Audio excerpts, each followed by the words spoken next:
मित्रांनो स्वागत तुमच्याकडे गव्हर्नमेंट बाजार बघू शकता दोन टॉपचे वस्तू आपल्याकडे आले आहेत. नमस्कार दादा. नमस्कार, जय महाराष्ट्र. आता हे दोन आहेत का आपल्याकडे? या दोन्ही पण कच्च्या बघू शकता दोन्ही बिग टॉप. साईज मध्ये दादा आणि प्युअर नसलचे हे बघा पगडीवर मारू शकता. हे बघा बिग साईज प्युअर नसल आणि 13-14 लिटर दुधाची क्षमता हा आणि या टॉप क्वालिटीत म्हशी आहे. मागून दाखवा म्हशी. अशी बघू शकता एक नंबर क्वालिटी. 14 लिटर दुधाच्या क्षमतेत देऊ आपण. 14 लिटरच्या गॅरंटीत देऊ.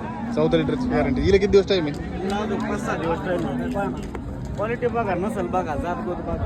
तिला तिला पण 8 दिवस टाइम. 8 दिवस टाईम आहे हिला पण. बघू शकता हिची शिंगडी पगडी बघा. हे बघा. एकदम गोठ्याची. Pure pure. कॉन्टॅक्ट नंबर सांगा. माझा नंबर 78 23 850 300. बघू शकता मित्रांनो या दोन्ही म्हशी अवेलेबल. हे बघा, हे रेशम पा कवळ्यापणा पा थंड करायचं चालू आहे म्हशी. बघू शकता या म्हशी विक्रीसाठी अवेलेबल दाखवा, आहे तोंड दाखवा. आपल्या गोठ्यावरती. जर तुम्ही आले तर तुम्हाला या भेटून जातील. आणि या म्हशी पाहिजे असतील तर मध्ये जरी शेतकरी बांधव आले ना कॉल करून तर ह्याच क्वालिटीत आणि ह्याच म्हशी अवेलेबल होतील. खात्रीशीर देऊ अंगाच्या सडाच्या आणि दुधाच्या. चालतंय दादा.